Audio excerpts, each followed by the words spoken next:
The content on this channel is intended for adult collectors and not for children. Hey, it's John Carlos, and I'm here with... Brasier. and we're going to review the Funko Pop of... Clooney Batman from Batman and Robin.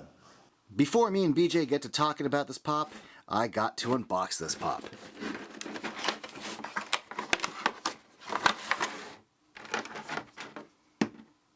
Just want to give you guys a close-up look at the pop so you can get a better look at the details within the sculpt and the details within the paint, because there are plenty of details within the panels and the sections of his suit and the paint along all those separate sections. Also the cape is pretty well sculpted in my opinion. And then here's a better look at the separation between the black and silver on his mask, and the details of his cowl, the sculpt on the points of his cheeks, the sculpt on his ears, the back of his head. Yeah, there you go. I think it's almost miraculous that this pop exists. I think it's beyond miraculous. When you told me it existed, I didn't believe it. I was like, wait, what? Because the movie is not beloved. No, it's not. But they're really going for, with this being the 80th year, like they're doing all these like Batman pops over 80 years. Right, I saw there's a Val Kilmer one too. So they did Keaton.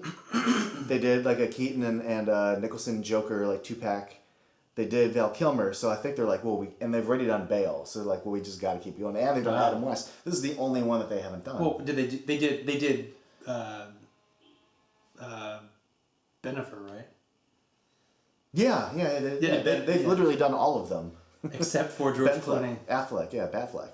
So in that sense, I get it as far as completing the thing, and the fact they did Forever already, and Batman Forever is my favorite Batman movie, so I'm a Batman Forever person. I had you on because this is the biggest Schumacher Batman fan I know. You did. I like the Schumacher movies. I don't love. I do love Batman Forever, but a lot of it has to do with nostalgia, and also my favorite character is Robin.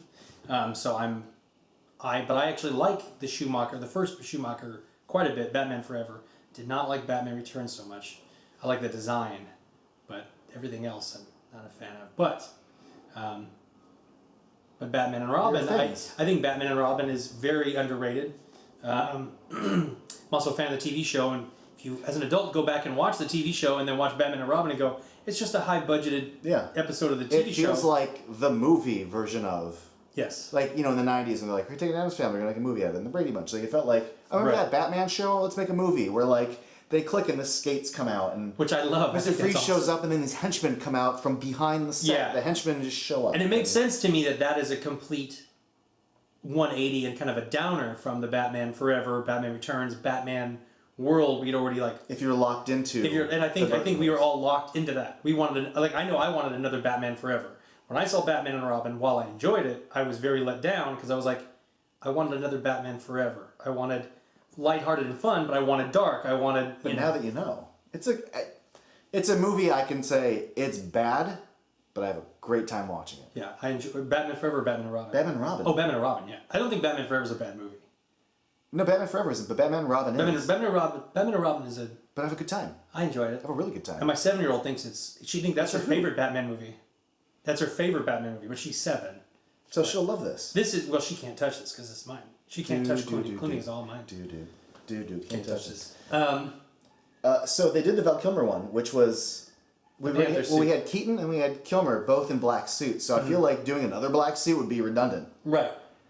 So, hence, we have this one, which breaks up the formula a bit, which is, I get why they did it. Yeah, and it's also because, like, in a movie, this design is quite atrocious to see on screen. I've seen it in person, and it's atrocious at Warner Brothers, but it's atrocious in person.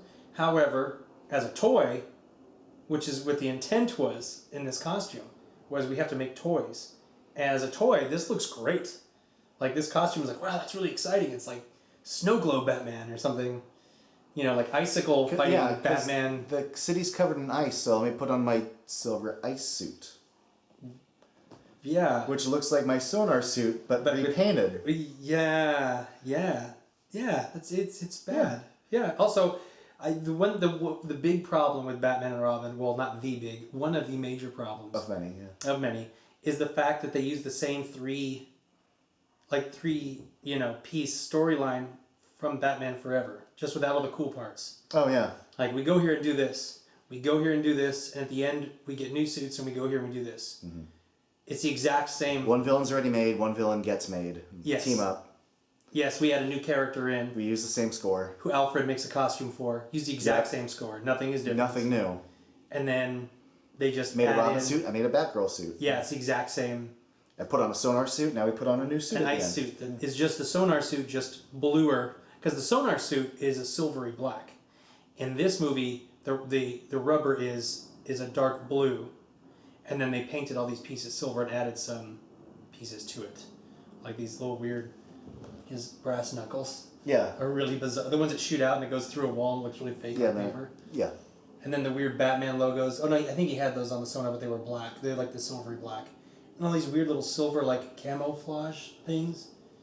And then they also flattened these out because these had muscles in them. In Batman Forever, they flattened them out and painted them silver. And then redid the Bat logo. It's really bizarre. It's a really bizarre... Batman and Robin is just a bizarre thing. It's a bizarre thing. But this is fun. I think it's fun as hell. I think it's a lot of fun. Especially one of the things I like about it, I'm easy. I like the hands on the hip, and I like the cape blowing. The cape looks great. The cape is rad.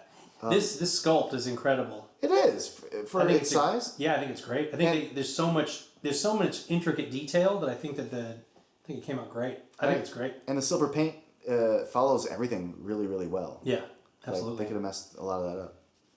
Yeah, it's interesting.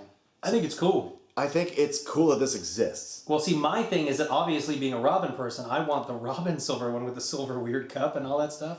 Did they even do a Chris O'Donnell Robin? They haven't done anything for that. See, I want the black Nightwing outfit from Batman and Robin. I want his silver outfit, and I want the red, green. Dude, I want the Nightwing outfit. You'll be happy to know that they are doing Batman Returns pops. Yay. But Does he have a RoboCop stomach? But what I'm hoping is everything black and white? Well, I know they're doing Catwoman and Penguin. Is all I'm getting at. So why would you? Catwoman, I guess. So Penguin. since they've done Forever as Batman and this Batman, what I'm hoping is the Returns pops show there's still we get interest. Marlon Wayans as Robin? And then we get... Oh, wait. I think they're doing a Riddler pop, too, if I'm not mistaken. Oh, like Jim not Carrey? mistaken. Oh, no, there is one. Oh, no. No. I'm thinking of the Val Kilmer one where he's holding the Riddler. No. I think I read they're doing Riddler. As like a Jim pop. Carrey. Yeah. Oh, and if not, what I'm hoping to is that they get to it. I'm pretty... You know what? If I'm not mistaken, now that I'm here and thinking about it... Is it going to be the Nicole Kidman one? No, I think there's a Mr. Freeze pop coming, too. That's interesting. That costume I have to go back and read all the nerd news, but... yeah. That's cool. But if anything, I would want an O'Donnell pop, especially from Batman and Robin, but not his silver suit at the end. The black and red. Yeah, the Nightwing one. Yeah, it's my favorite thing about that movie. Is that costume's amazing. Yeah, that costume is amazing. I'm a Nightwing guy. I love Robin, so Nightwing's and also when they made the Nightwing costume red, it totally looks like that movie. But yeah, I think this is cool. I want Chris O'Donnell one, so I would take every Chris O'Donnell costume they have in those two movies in pop form. In pop form. Yeah. But it's great that I love that Clooney got some love. Right? He has his own action figure. Yeah, that's pretty... I mean, he has action figures, but his own pop now. Because underrated. He deserved a better... So... He's a great choice for Batman. He's a great choice for Bruce Wayne. Yeah. It's just not in the movie... What's terrible about that movie? I think this is the biggest atrocity in that movie, which is... There's a lot. Mm-hmm. The biggest atrocity is... You go watch Solaris, and then you go watch Batman and Robin, and you go... That guy was playing Batman, and in Solaris, he's playing Bruce Wayne. Bruce Wayne, yeah. And when he's out and he's trying to lead people, he's playing Batman. And he closes the door and he's crying on the floor and crap. Like, that's Bruce Wayne. Take that guy and make a great Batman movie. Oh, they made a Batman movie with that guy. Then he looks great in the costume. I think if he was directed in a serious Batman film, George Clooney, controversial, I've been saying this for a long time, I think George Clooney is the perfect actor to play Batman. I just think that he was in a bad movie. Great choice. And also him and Chris O'Donnell had great... Chemistry? Yeah, it has like that. There's that moment where Robin says, I could have made it, blah, blah, blah. And then, not that you've watched this movie a lot, but I know it upside down.